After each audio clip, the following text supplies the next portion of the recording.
Hey there, and welcome to the Catching Up with Casey show, where we talk about anything and everything that has to do with building cohesive, vision-driven teams. I am Casey Watts, school impact strategist and the host of this show. Now, if you are here, then you inevitably are an instructional leader who wants to make change happen, even when change seems impossible. And you can do that if you have cohesive, vision-driven teams that have done clarity work. They know exactly where they're headed and how they're going to get there. These teams have done identity work, and they've built their self and social awareness skills. And they have done collaboration work, and they know how to move beyond faux collaboration to get to true collaboration where change happens and where people get on board. I'm so excited to bring to you conversations that help you to do exactly that. The work that needs to be done to build cohesive, vision-driven teams. Now, with all of that said, let's dive into today's conversation.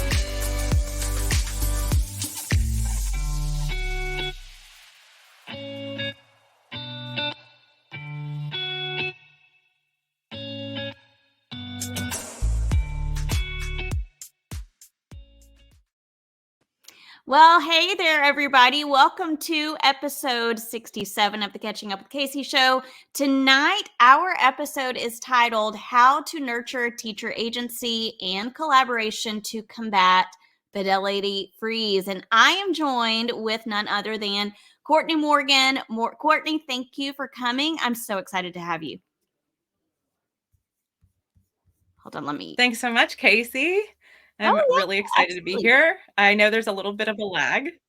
Oh, it's okay. It is all good. And you know what? Our audience is awesome. And so they're just going to handle it like pros and just wait in anticipation to hear what you have to say. Yes. That's with bated breath. Yeah, that's what's going to happen. So let's get started tonight. And Courtney, tell us all about who you are and what your aspirations are, what you do on a day-to-day basis. So hello, everyone. Nice to meet you. I am a former elementary school teacher turned ESL teacher, turned teacher education professor, and now entering into consulting. So it's been a wild ride and an exciting journey. I am currently working to support teacher candidates who are headed towards elementary education. And it's an interesting time to be in that line of work. But I'm also really, really loving supporting teachers specifically in the area of how to scaffold instruction to make it equitable for English learners and multilingual learners. That's been my passion since my early years of teaching. And it's really fulfilling to get to give other teachers what I didn't have when I was in the classroom, and what made me just about come to tears on the regular, feeling like I didn't know how to support the students in my class well. So that's kind of a little bit about my journey and what I'm doing these days. It's exciting.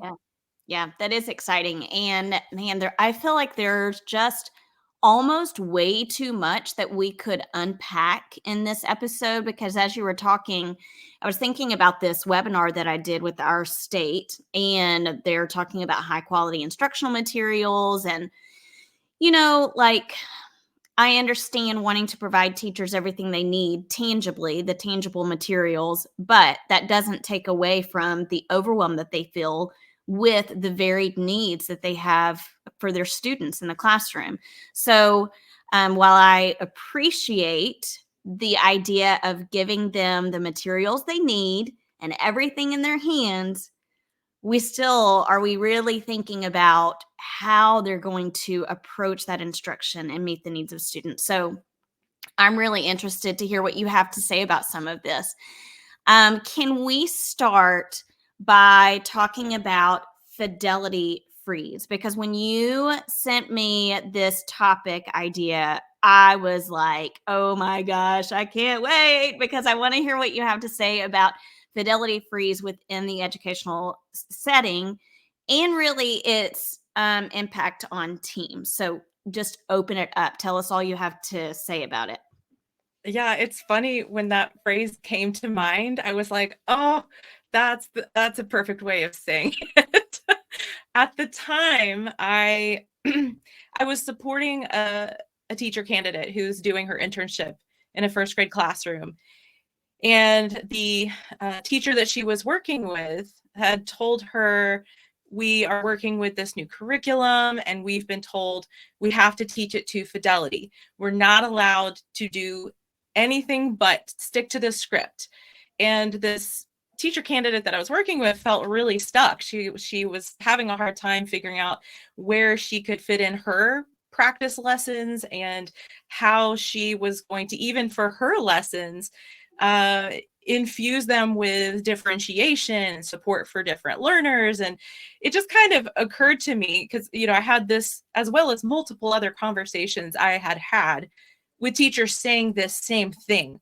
We're not allowed. There was this sense of they needed permission to go outside of this scripted lesson. And I had experienced that myself as well, upon a new curriculum being adopted. And so it just occurred to me, like, this is not working for our very diverse students we have in the classroom. If teachers are feeling like they have their hands tied.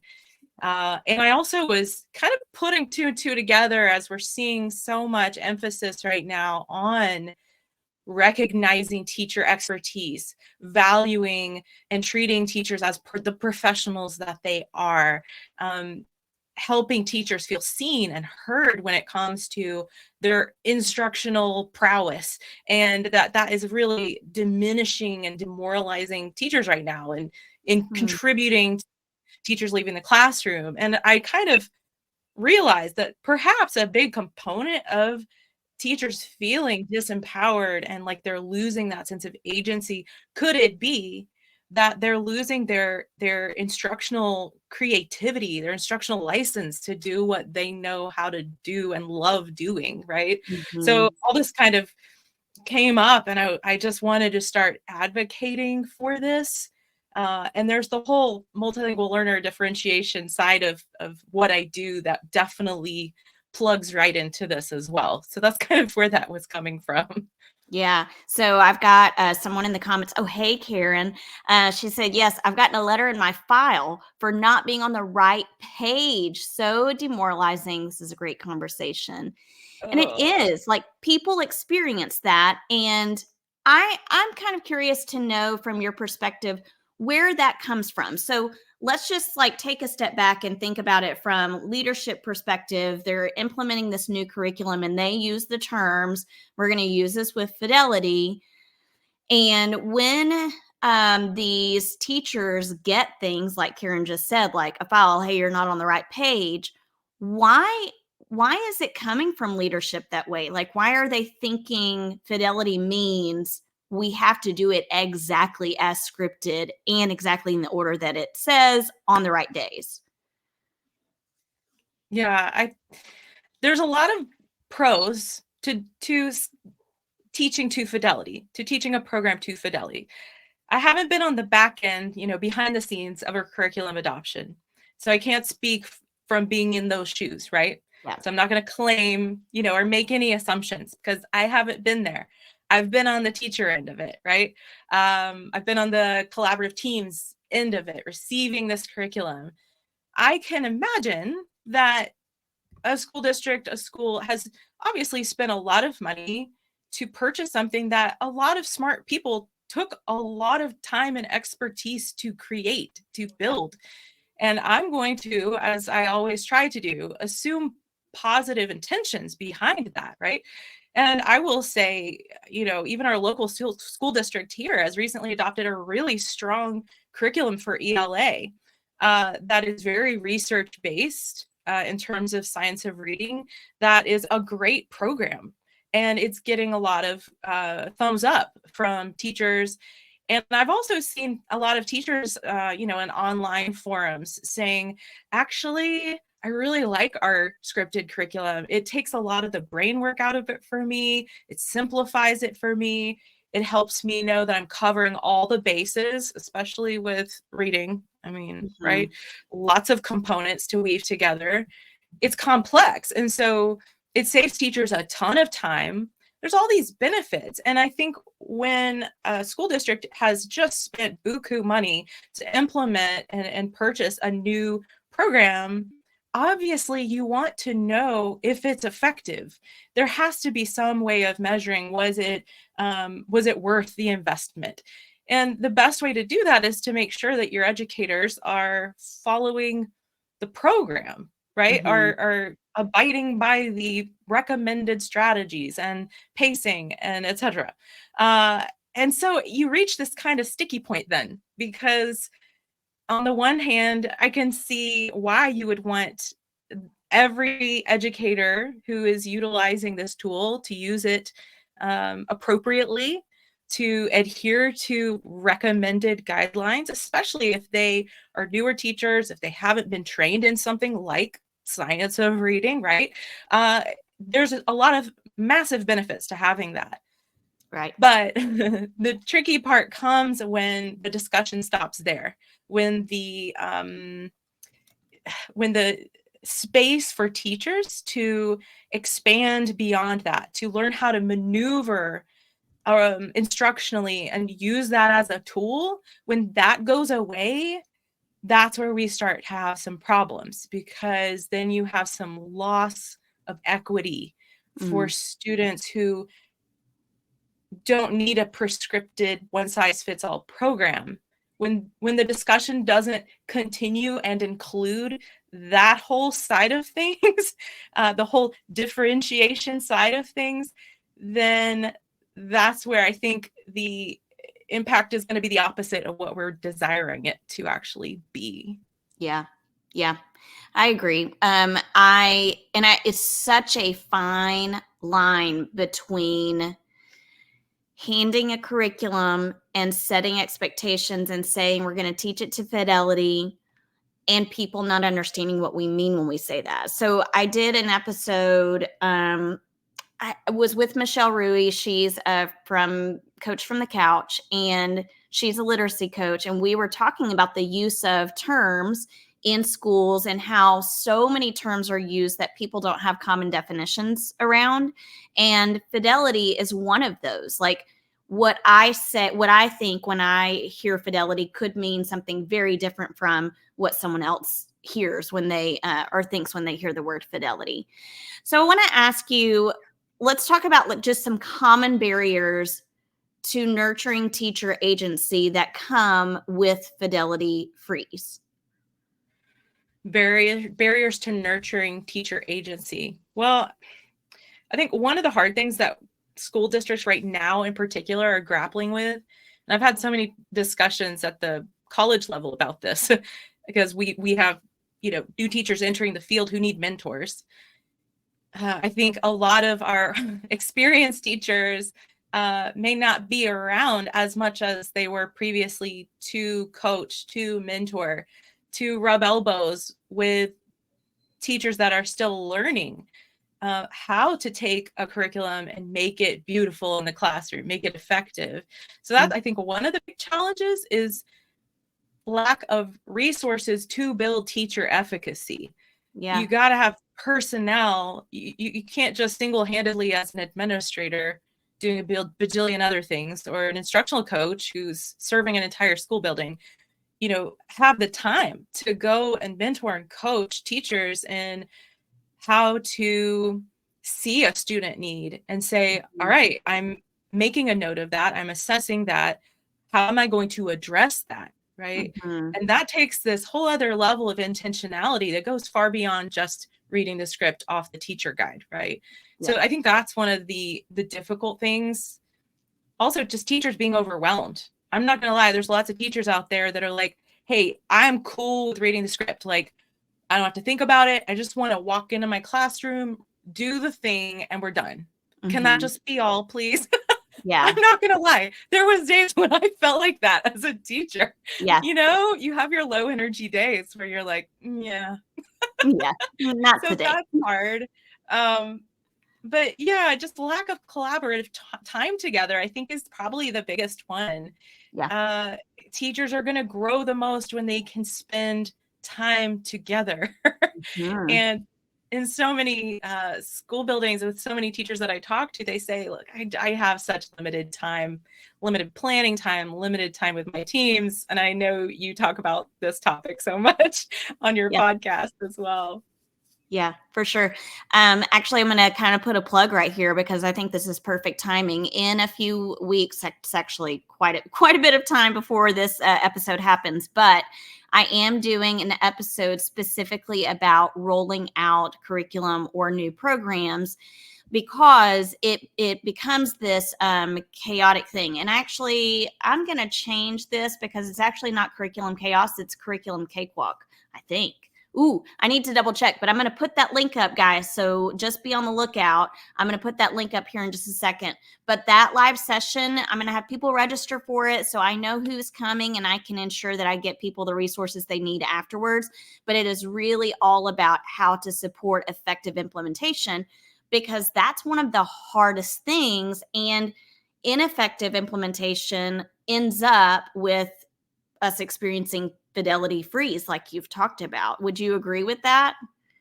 Yeah, 100%.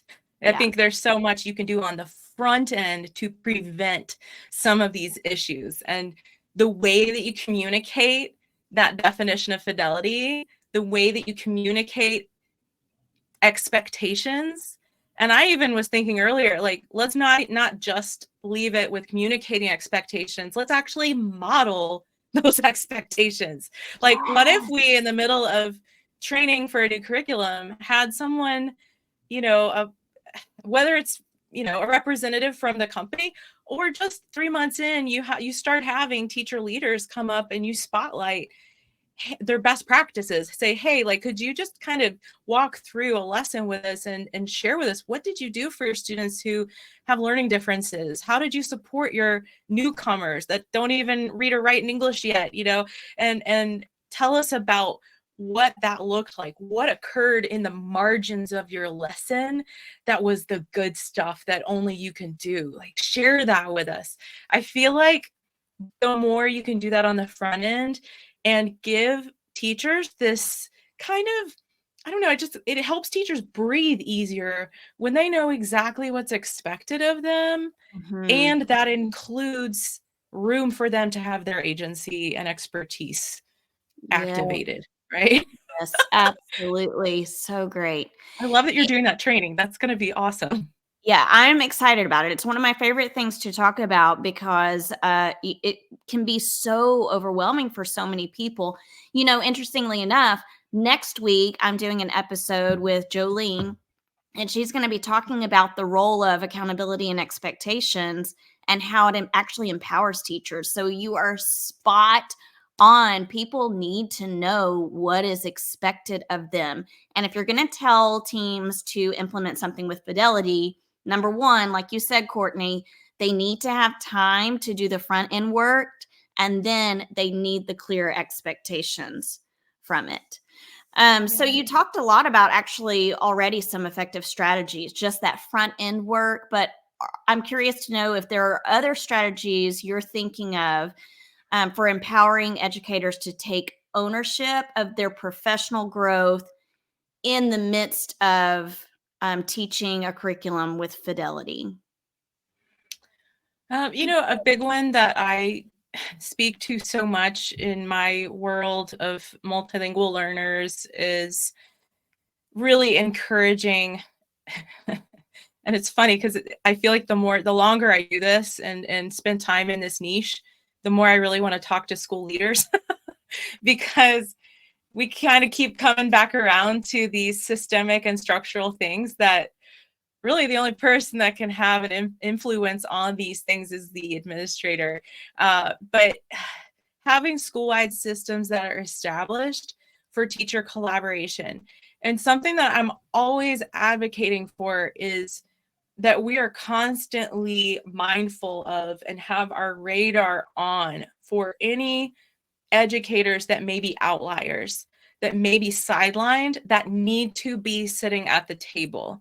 I Mm, see this so much with specialists in particular, people that are not teaching assistants, but teachers who have immense expertise that will support rich tier 1 instruction and support teachers, but whose voices are not being heard to the extent they could be or should be. So I'm always cheering for those who are intentional about creating those spaces and the time for teacher teams to gather, to come around that curriculum and say, okay, let's put all of our heads together and consider ways that we can make this accessible to every learner in the class, because the writer of that curriculum did not know those students that are in the class. We know these students, right? So right.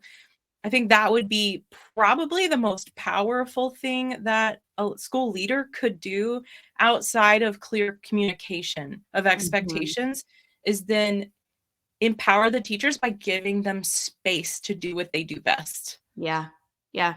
As you're talking, I'm thinking about a couple of different things. And first, and I inevitably I'm going to forget one of the two things that I'm thinking about, but I'm going to go backwards because one of the things that I feel like, as far as expectations go, that leaders can do is say, here is we want to give teachers authority and autonomy, but they need to know those clear expectations. Like, what is it permissible, or what do I have the permission to do flexibly? What do I not have the permission to do flexibly, right?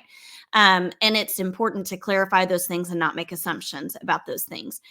But then the other thing I was thinking is, you're talking about teams of teachers getting together, and really these teachers who have strong tier 1 instruction and are trying to meet the needs of their students, we want them to have a voice.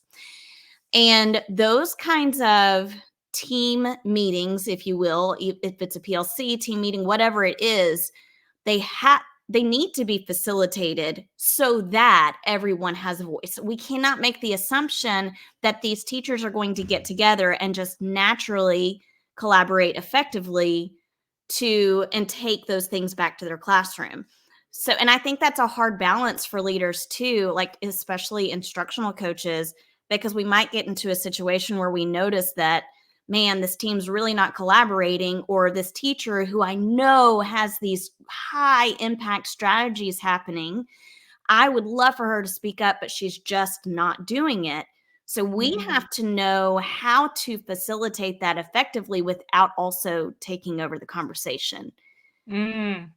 Yeah, that's the meat of the work of the instructional coach, I feel like, is Yeah. finding that sweet spot of nurturing and coaching until you start to see people really blossom, right? That's the Yes. joy of being an instructional coach. Yeah, that takes so much time and work on multiple fronts, I think. Mhm. It has to you have to be nurturing also a school-wide culture of respecting everyone and their expertise, and celebrating the goodness in every single educator, so Yes. that everyone knows their awesomeness Yeah. and that's being seen, and it's made visible. um, I think building that positivity into your school culture, baking that in, is way easier said than done these days. Very But much. goes such a long way. And I think instructional coaches are so valuable because they see things from a unique perspective. They Mhm. can point out that goodness that others may be so head down and in it, or overwhelmed they may not even recognize it. And I think lending a structure, as you said, to PLC meetings, to team meetings, goes a long way to helping teachers um, have a physiological sense of calm, knowing what's Yeah. expected when they show up to the meeting, and to Mhm. know what's going to happen and what the ultimate objectives are. What are their goals? Um, Establishing norms. There's these basic things that I remember learning about in the first school district I taught in Virginia, like 20 years ago, that now I still want to reiterate for people Mhm. these basics of establishing strong teams. We think they're simple and everyone just gets it, but not so. Yeah. Yeah, no, definitely not so. You were talking about things being like baked into our culture, like that positivity and everything. And I think definitely implementing a new or implementing a curriculum with Fidelity has lots of potential for us to find the sweet spots, right? And celebrate the good and celebrate the successes. But I think so often what happens is because teachers get bogged down and overwhelmed, it's hard for them to take ownership of that professional growth and development. It's hard for them to continue to move forward.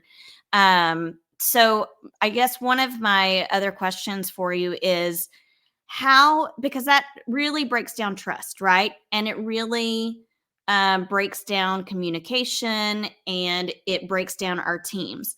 So if you were speaking to instructional coaches or leaders or teachers, what are some ways you feel like people could build trust so that there is that open communication about implementing curriculum with Fidelity and also meeting the needs of students? Do you mean like building trust in each other or building almost like Yes. a sense of okay. Yeah. Yeah. I feel like as someone who's facilitating those meetings, just some things that come to mind first are listen well, be an active listener. These things, listening with our whole body, giving people time, um, and redirecting conversation gently if needed. Those Mm. so key that people know that they're being heard, and affirming people.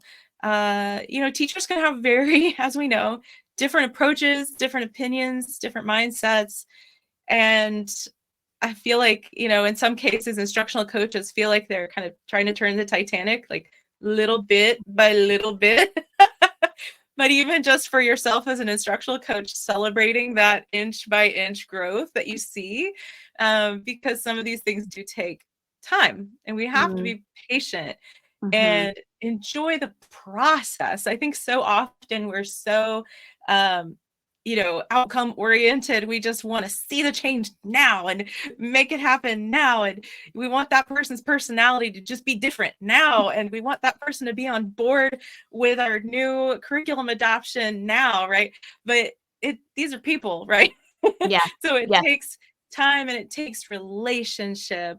I think the strongest instructional coaches I've ever had, our relationship was based on mutual respect, trust, sharing some personal things. Didn't have to be too deep, but just doing life together. It was the Mhm. people that said, "Hey, how's your husband liking his new job?" These little things that even if it was one or two things that they knew about my personal life, if they brought up that one or two little things like, "Oh, I was sold," that I was a fan, right? Yeah. Immediate buy-in, because they took the time to try to get to know me, and um, man, those people stand out as my mind as being the best leaders I've ever had. So Yeah. those would be a couple of things I would say. I love it. Okay, I'm about to ask you it's kind of an off the wall question, but not really, but a little bit. So just bear with me. And I'm going to give you a little bit to think about it because after I ask this question, I'm going to direct everybody to the link that's below. But here it is. I want you to envision a team of teachers sitting around a table, and you know that you want them to combat fidelity freeze together, and you know that you're working toward nurturing teacher agency and collaboration.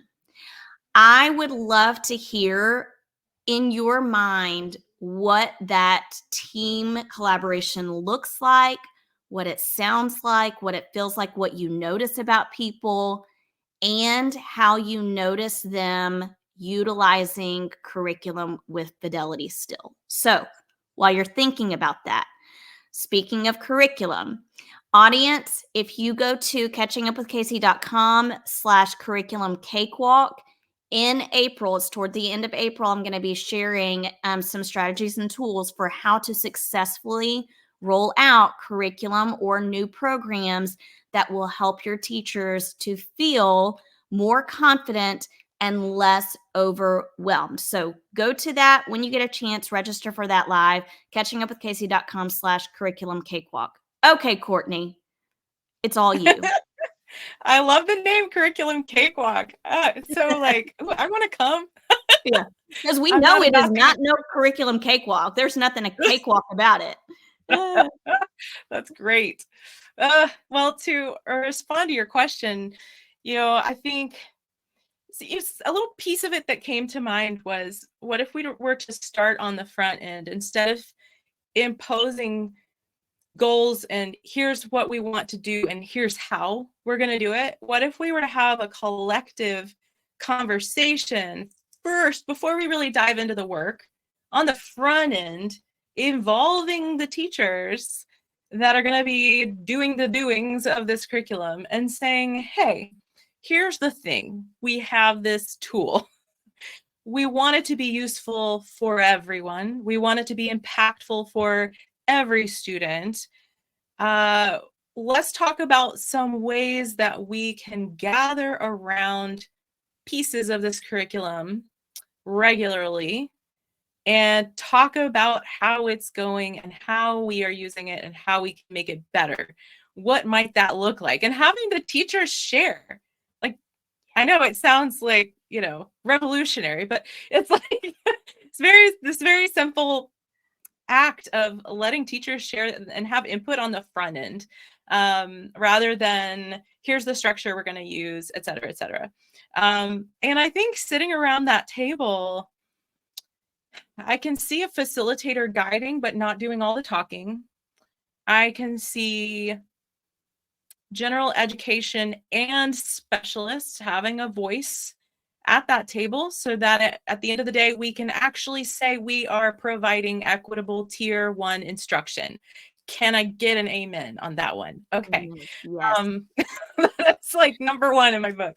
Yeah, guys, let's just, if you're here with us live, please put in the comments #amen, because for real, like, we want to see that. That's beauty right there. Okay, keep All going. my multilingual learner teacher, like, their friends are like, yes, thank you. We're always excited to contribute, and support and make life easier for people. That's our goal. But yes, I'm excited for this training you're going to provide, because I think it's going to give people a sense of how can we proactively approach this rather than needing to be reactive on the back end. Once everything's falling apart and teachers are in tears and people are complaining over here, and this side of the school district is saying this while teachers this side of the school district are saying this, there's like some things that I'm seeing that if we were to take action on the front end and have some steps to all be on the same page from the beginning, I think it would alleviate a lot of this. And that time together, those teams, that's where the good stuff happens, as you know. Yes, it is. That's fantastic. So there's, what you're saying reminds me of this graphic that I have shown teachers before as we've gone through this process, and I've used it in some of my trainings too. But it's this bell curve basically, and I forget who coined this graphic, so I'm not even going to try because I'll mess it up. But it is, imagine like these two large bells and a dip in the middle. And in the beginning, you feel, I want to say that you feel, I can't remember exactly what it was, but it's basically like we're kind of feeling good. We're maybe confident about what we're about to experience. And then we hit this slump, right? And we get down into what this person calls insight. And what I always say is, when we get into insight, that's where we're experiencing the suck. Like, this is where you're gaining so much insight about how things could go or should have gone. And it is really a difficult time, but we have to go through that insight in order to build back up our confidence and our assuredness to implement, whatever it is, the initiative, the curriculum, the program, whatever it might be. But I think it's important to talk about that too upfront with teams. Is we're going to go through that period, and that period of time where we're gaining insight is actually necessary. Absolutely. Yes. Yeah. Oh my goodness. And sometimes you don't know what those sticky points are until Yeah. you're in it a little bit. I mean, obviously, I'm just thinking of my local school district. That curriculum is hefty. I mean, it Mm-hmm. takes a while for teachers to read through the lessons. It's taken a while for teachers to get accustomed to the format of the lessons, to get a feel for, what the flow of those lessons is like. And a lot of them that I've spoken with are fans, but it's taken a while for them to get to the point where they're like, okay, now I feel comfortable with it. But at the same time, that's also where questions are starting to arise. Yeah. And where people are starting to say, okay, this is great, but Mm-hmm. what about such and such learner? Or what if I want to do this or that? I think what's Mm-hmm. been really hard is that because the lessons are so packed, and the teachers feel this pressure to, quote, get through the lessons. I can't tell you how many times I've heard that phrase. They don't have any time, minimal to zero time, to incorporate any supplementary activities, Mm-hmm. remedial kind of activities, things that will just be engaging for their students or meet with their students' interests and cultures so that we can be culturally responsive and sustaining, right? Lots of best practices are possible and can be infused with these lessons, but teachers, I think, they're not seeing any space or any room to do that. And I think that's where those teacher teams can really be beneficial, because that's where you can have conversations around, okay, we see this challenge. What are the core elements of these lessons that we want to say these are non-negotiables? Mm-hmm. This is where we truly value the pacing of this. We truly value this and this and this element. But where is there wiggle room? Where could we maybe take a text that's provided within the curriculum and look at the racial and cultural composition of our class and say, there might be another kind of text that's going to reach them and be more relevant to them, but still get across the same content, right? Yeah. Maybe it's, hey, there's this written component, this writing practice response to the content element, but it is not appropriate for my level 1 multilingual learner who's still working at a word level in his or her writing.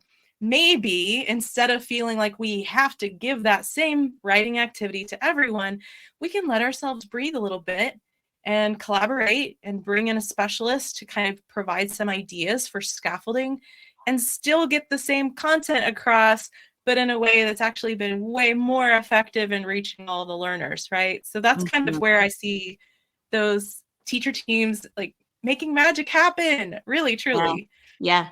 Yeah. And pulling in, because you've talked about this a couple of times tonight, and it just really gives me chills thinking about it. But imagining all of these different people who are not general ed classroom teachers coming in, your instructional specialists, your RTI specialist, your assessment coordinator, anyone who has expertise that you could benefit from collaborating with. I just love that so much. Perfect. Okay, so we've come to the end of this episode, and I've just had so much fun. And I'm telling you, this is one of those conversations that I feel like, oh my gosh, we could keep talking and just carry on the conversation for hours, and it would just unfold into all kinds of different topics. But we're going to close for tonight. And Courtney, I would love to hear what you hope our listeners would take away from this conversation. And listeners, I would love for you to comment also and let us know what has been most useful for you here tonight. So I'll leave you with an analogy because I love analogies. If you think about teaching as riding a bike, when we're first starting off, we have our training wheels on and we need them, right? But there's not a whole lot of maneuvering and making anything fancy happen. We're riding the bike, but we're riding the bike like it's working. We're making forward movement happen. But at some point, as our expertise grows, we can take those training wheels off and we can go over bumps and around turns and do little jumps or go up a little hill, right? Teachers right now who are ready, who have the capacity to do incredible things, I think are feeling like they've had their training wheels put back on. And so just along this topic of teacher agency, I would just encourage instructional leaders to let your teachers take those training wheels off and trust them to do what they know how to do best, and give them space to share that goodness with those that can benefit. Oh my gosh, yes, I love it so much. Don't even have anything to add to that because it was just mwah, chef's kiss. Love it. Okay. Thank you so much for coming on tonight, Courtney. This has been a blast. It's been so much fun to talk to you, Casey. Thank you so much. Yeah. Okay, guys, we're going to close here, and I hope that you will come to next week's episode. And be sure that you also get on my website, catchingupwithcasey.com/curriculum cakewalk, so I can talk to you about making the implementation of new curriculum or programs more of a cakewalk and less of chaos. Okay, guys, thanks for coming, and we'll talk to you next time. Bye. Bye. I'm honored to have Courtney Morgan, founder of the All Access Classroom, as a guest on this show. You can find out more about Courtney at her website, theallaccessclassroom.com. Hey there, thanks for joining this episode. I would love for you to do me 3 solid favors before you head out. Number 1, subscribe to this show. I've got a lot of great guests and content coming up, and I don't want you to miss any of it. Number 2, share this show. Share it with your like-minded colleagues and friends and those leaders who are eager to build cohesive, vision-driven teams. And finally, connect with me on all the social media platforms. You can find me at Catch Up with Casey on Instagram, YouTube, and LinkedIn. Until next time, go off and create teams that leave people feeling inspired, empowered, and eager for more each day.